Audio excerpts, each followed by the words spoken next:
In the winter of 1978, in Argentina, amidst the political turmoil and suffocation of the military regime, football became the painkiller, the only hope of an entire nation.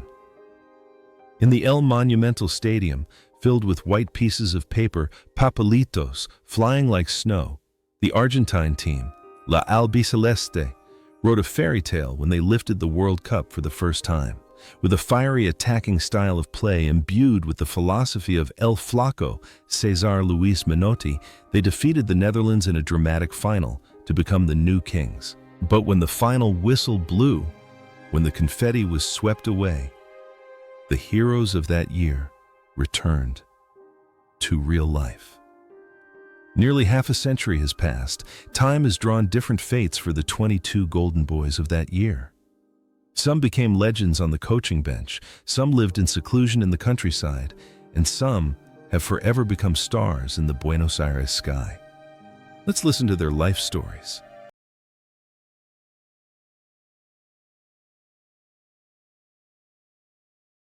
Ardiceleste's life in England was an emotional one, especially during the Falklands-Malvinas War between England and Argentina in 1982. He was torn between his two homelands, the country where he was born and the country where he was loved. Ardiceleste also became famous for his role in the film Escape to Victory with Sylvester Stallone and Pelé. After retiring, he had a long coaching career in England and Japan. In 2014, he was involved in a serious traffic accident on the Falklands Islands while filming a documentary, but luckily survived. His sharpness and resilience on the pitch helped Ardiceleste overcome political upheavals and everyday accidents. Today, at the age of 71, Osvaldo Ardiceleste still lives in England, a legendary ambassador for Tottenham Hotspur. He is respected as a gentleman who used football to heal the wounds of war. Leopoldo Luque, 29, was a true warrior with a bleeding heart at the 1978 World Cup. He was a classic striker, strong, good at pressing, and versatile in finishing. But few people know that during the tournament, his younger brother passed away in a tragic traffic accident on the way to watch him play. Luque suppressed his pain, played with a dislocated arm, scored 4 important goals, including a beautiful long-range shot against France. His tears after the championship were tears of glory mixed with personal tragedy.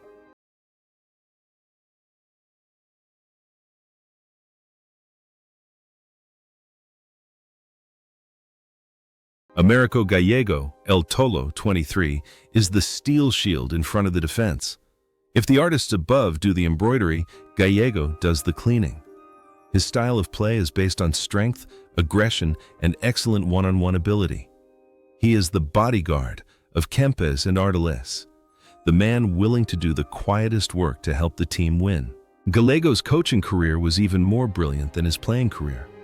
He was one of Argentina's most successful managers, winning national championships with 4 different clubs: River Plate, Independiente, Newell's Old Boys, and Toluca in Mexico. His coaching style was as fiery and pragmatic as his playing style. Gallego was a straightforward, hot-tempered man, but was respected by his students for his fairness. In real life, El Tolo is an emotional person, always oriented towards his family. After years of fighting on the coaching bench full of pressure, he chose to retire. Currently, at the age of 68, Americo Gallego is enjoying retirement. Although he no longer appears much in the media, the legacy of tactics and fighting spirit that he left behind is still a great lesson for future generations of defensive midfielders. Osvaldo "Ossi" Ardiceleste, 25, is the epitome of sophistication and intelligence. His diminutive stature dictates the game with his technical prowess and tactical insight, providing a smooth link between defense and attack. Immediately after the World Cup, he and Ricky Villa moved to Tottenham Hotspur, creating a cultural sensation in England and paving the way for foreign players to come to the land of fog.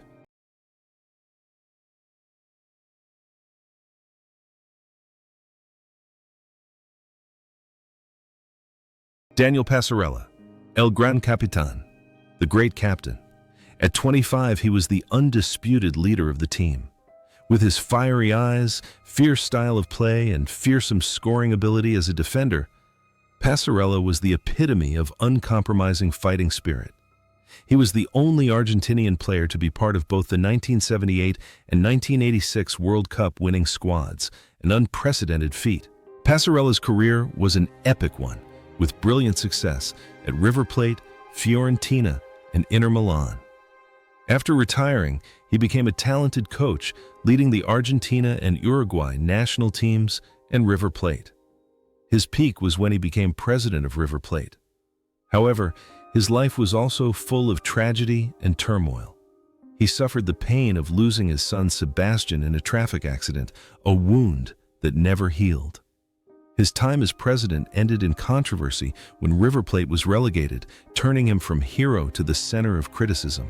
In recent years, the old general's life has become more difficult than ever. He is battling a neurodegenerative disease, similar to Alzheimer's Parkinson's, which gradually causes his memory and cognition to fade. The image of the former Steel captain, now fragile in the face of illness, makes fans feel heartbroken. At the age of 70, Passarella is living a quiet life, cared for by his family, wrapping up a glorious but also tragic life.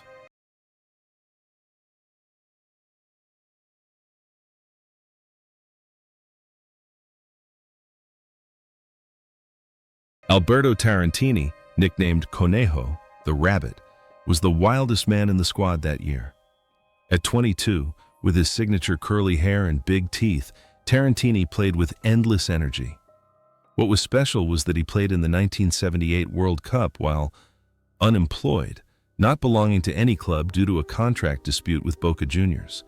But on the field, he went back and forth like a shuttle, and the goal against Peru was proof of his explosiveness. After the World Cup, Tarantini made a bold move, moving to England to play for Birmingham City, then returning to River Plate. Conejo's life off the field was as noisy and wild as his hair. He was known as a playboy, involved in scandals and a party lifestyle. However, over time, Tarantini gradually calmed down. He participated in reality TV shows, worked as a commentator, and always kept his humor and satire. The wildness of youth has given way to the contemplation of old age, but the weird quality remains. Today, at 68, Alberto Tarantini remains a beloved figure among the Argentine public for his straightforward, unpretentious personality. He lives happily, often recounting behind-the-scenes anecdotes of 1978 with a hearty laugh. Luis Galvan, the center-back, partnered Passarella, but if Passarella was fire, Galvan was water. At 30, he exuded calm and charisma on the pitch. His excellent reading of the game meant Galvan rarely had to make mistakes. In the tense final, his calmness was a solid anchor that kept Argentina from being swept away by the chaos of emotions. Unlike many of his teammates who chose the limelight, Galvan chose an extremely private life after retirement. He spent most of his career with Talleres de Córdoba, becoming a legend of this club. After hanging up his boots, he did not pursue a professional coaching career, but returned to work with youth football and community projects in his hometown. He once opened a football school where he taught children not only how to play football, but also how to be good people. His life passed peacefully with his family, away from the noise of the Buenos Aires media. His humility on the pitch translated perfectly into his personal life. He was a quiet hero who believed that a man's worth lay not in fame but in peace of mind. Now, at the age of 76, Luis Galvan is enjoying his retirement in Córdoba, still respectfully called Mr. Football by the locals. Mario Kempes. The striker is a name that cannot be ignored when talking about Argentina in 1978. The nickname El Matador is associated with him. At the age of 23, with his long romantic hair and magical legs, Kempes became the soul and the heartbeat of the entire team. Scoring 6 goals, including a double in the final match, he won the title of top scorer and best player of the tournament. Kempes was a national hero, making millions of Argentine hearts burst with joy. Kempes' club career was a long journey from Valencia, where he was revered as a living god, to adventures in Austria, Chile, and even Indonesia, before retiring at the age of 41. Kempes tried his hand at coaching off the pitch, but without much success. However, he found his second stage in the commentary booth. His deep, emotional voice and sharp analysis on ESPN have become familiar to Latin American audiences over the years. Kempes also faced death when he had to undergo serious heart surgery in 2014. But the bravery of a gladiator helped him overcome the disease. Today, at the age of 69, Mario Kempes lives happily in the U.S., working and enjoying the role of a living legend, a global ambassador of Argentine football. Jorge Holguin, the then 26-year-old right-back, was one of those underrated players who played a vital role. Initially a center-back, Holguin was moved to right-back under Menotti and performed his duties brilliantly thanks to his tactical acumen. He was not the type of fullback who would attack or defend with much fanfare, but he was a solid stopper, allowing the midfielders in front to play creatively. Holguin's career spanned San Lorenzo, Independiente, and Argentinos Juniors. He is one of the few players to have won the Copa Libertadores with different clubs. After retiring, Holguin coached in a variety of places, from small teams in Argentina to Costa Rica and Japan. He was a hard worker, not looking for fame, always remaining as professional and dedicated as he played. In real life, Holguin is a family man, living a simple and private life. He rarely appears in grand celebrations, preferring a quiet life to the flashbulbs. Currently, at the age of 72, Jorge Holguin is still healthy, occasionally attending the former players' matches and enjoying the joy of being with his children and grandchildren, satisfied with the legacy of a loyal guardian.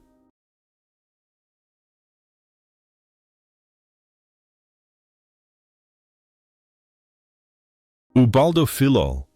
The first name to come to mind is the goalkeeper.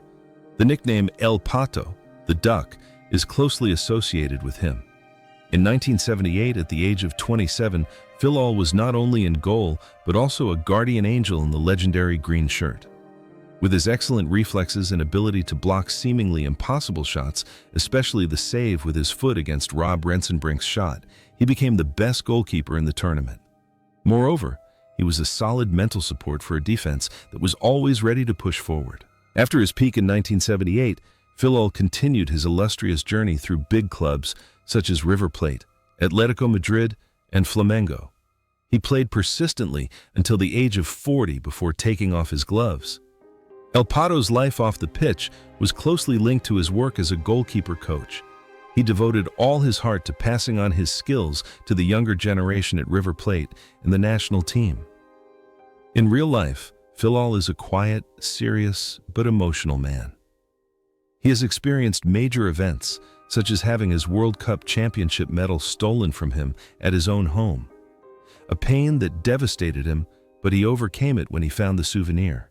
Today, at the age of 73, Ubaldo Fillol still lives with a burning passion for football. He often appears in the media to analyze the goalkeeper position. Although his hair has turned gray, the sharp eyes of the duck of the past are still intact.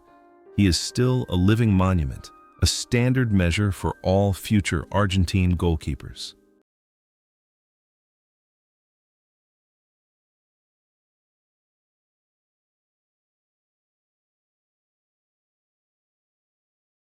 After the tournament, Luque continued to play for River Plate and several other clubs before retiring. He chose a simple life in Mendoza, away from the hustle and bustle of the capital. He worked to find young talent, lived in harmony, and was loved by everyone for his gentle, honest personality. He once said that the Gold Cup could not make up for the loss of a loved one, but it was a comfort for his brother's soul. Luque lived a decent life, always cherishing every day he lived. However, the journey of this resilient warrior had to stop because of an invisible enemy. On February 15, 2021, Leopoldo Luque passed away at the age of 71 after a long battle with COVID-19. His passing in the midst of the pandemic left behind endless sorrow, but the story of his extraordinary willpower in the summer of 1978 will forever be an immortal song of sacrifice. Daniel Bertoni, 23, was the perfect partner for Kempes. He had speed, technique, and a sharp finish. It was Bertoni who scored the 3-1 extra time winner in the final, extinguishing any Dutch hopes. The number 4 shirt, as it was alphabetical, on the back of a winger became an interesting image of history.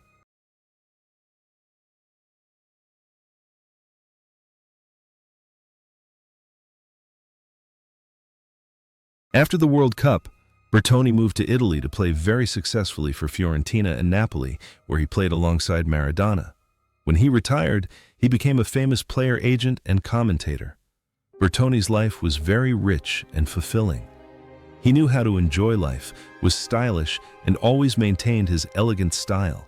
He also actively participated in charity activities and was a commercial bridge between Italian and Argentine football. Bertoni's career and life are a model of complete success.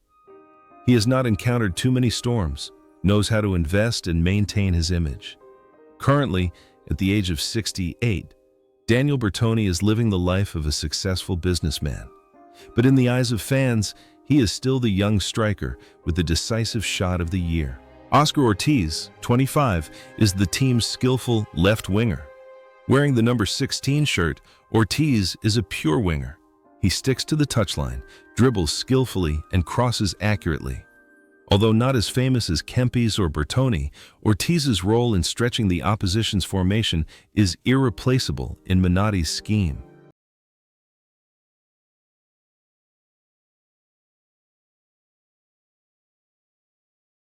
After the 1978 glory, Ortiz continued to play for River Plate, Huracan, and Independiente. However, he retired quite early at the age of 30. Unlike many of his teammates, Ortiz chose to disappear completely from the football world. He did not coach, did not work as a commentator, and rarely gave interviews. He chose a normal life, doing small business and devoting all his time to his family. Ortiz's choice reflects his style of play, efficient but unpretentious. He is content to be an ordinary husband, father, and grandfather. Now, at 70, Oscar Ortiz lives out his days in Buenos Aires, a world champion happy in obscurity. José Daniel Valencia, 22, is known as Coach Menotti's favorite child. Small in stature but extremely agile and intelligent, Valencia, nicknamed El Rana, the Frog, is a game changer. He's a symbol of Córdoba football, a birthplace of football artists. Although controversially chosen to start instead of Bochini or Alonso, Valencia has proven his worth with diligence and creativity.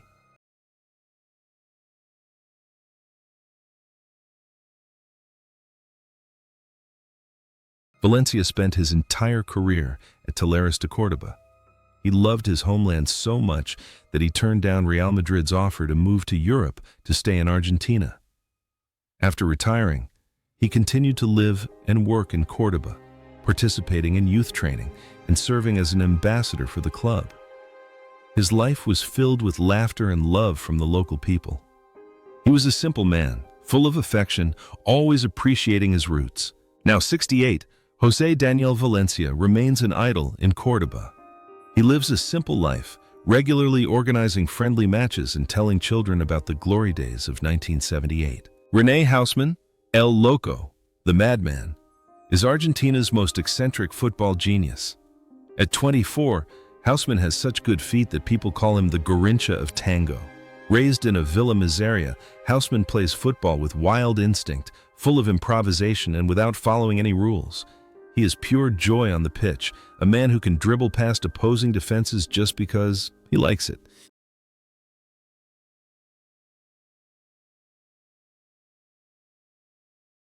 But Houseman's life was a tragedy of self-destruction.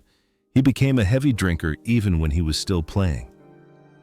After the glory of the World Cup, his career went downhill due to his promiscuous lifestyle. He returned to the slums, lived in poverty, but was always protected by the people. Houseman was a man of the people, and he did not care about fame or fortune and was willing to drink with anyone who recognized him. Despite his difficult life, the innocent smile of a child never left his lips. That freedom and debauchery followed him until the end of his life. But the human body has its limits. The evil tongue cancer attacked him. On March 27, 2018, René Houseman passed away at the age of 64. The departure of the Madman made the whole of Argentina cry. His legacy was not only the championship, but also the image of a broken angel who played football just to find joy in the midst of a stormy life. Omar La Rosa, one of the team's veterans at the age of 30, came off the bench in the final and it was his composure and experience that helped Argentina regain control of the game against the Orange Storm. La Rosa is a hard-working, unpretentious, but extremely effective midfielder who knows how to control the tempo when the team needs it most.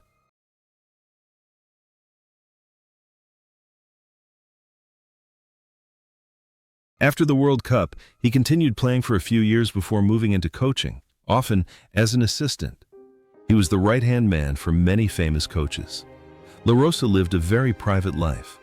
He was a family man, disciplined and responsible. He found joy in quietly passing on his experience to the next generation. Now, at the age of 76, Omar La Rosa has retired. He lives a leisurely life, enjoying his old age with his children and grandchildren, satisfied with his quiet but crucial contribution to the history of football in his country. Ricardo "Ricky" Villa, 25, with his trademark bushy beard, was another talented Argentine midfielder. Although he was not a regular starter at the World Cup due to injury and competition for places, Villa's talent was undeniable. Immediately after the tournament, he and Ardiles moved to Tottenham, where he became a legend with his solo goal in the 1981 FA Cup final, voted Wembley's goal of the century.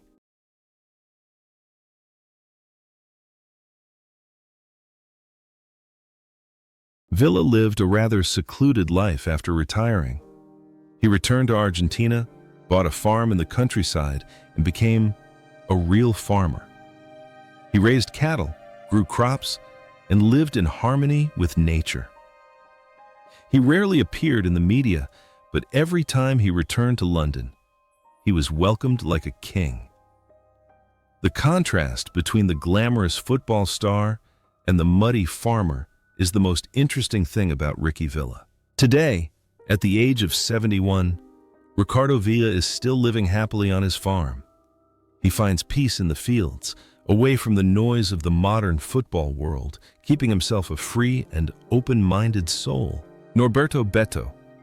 Alonso, 25, is River Plate's #1 idol. Whether he should be benched for Kempes or Valencia is a subject of endless debate. Alonso wears the #1 shirt due to his A code, possesses superb technique and a magical left foot. Although his playing time has been limited due to injury, Alonso's class is a key piece in the championship-winning squad.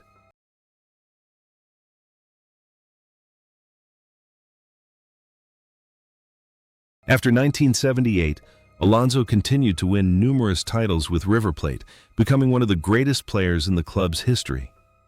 After retiring, he became involved in football politics, management, and business. Alonso was known for his outspoken, sometimes arrogant and opinionated personality. He was a big personality who never bowed his head. At the age of 71, Beto Alonso is still a very influential figure at River Plate.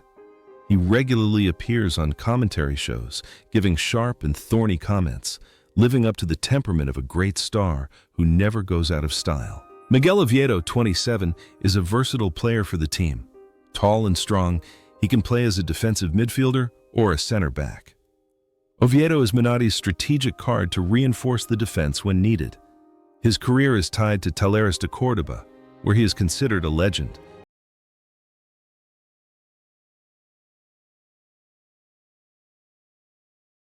After hanging up his boots, Oviedo chose a quiet life in his hometown of Córdoba. He worked for the local government in the community sports sector. He was a humble, dedicated man, always willing to help others. His life was not very turbulent, reflecting the certainty and security of his playing style. At 73, Miguel Oviedo is enjoying a peaceful retirement. He still maintains close contact with his former teammates, especially the group of players from Córdoba, reminiscing about old times together.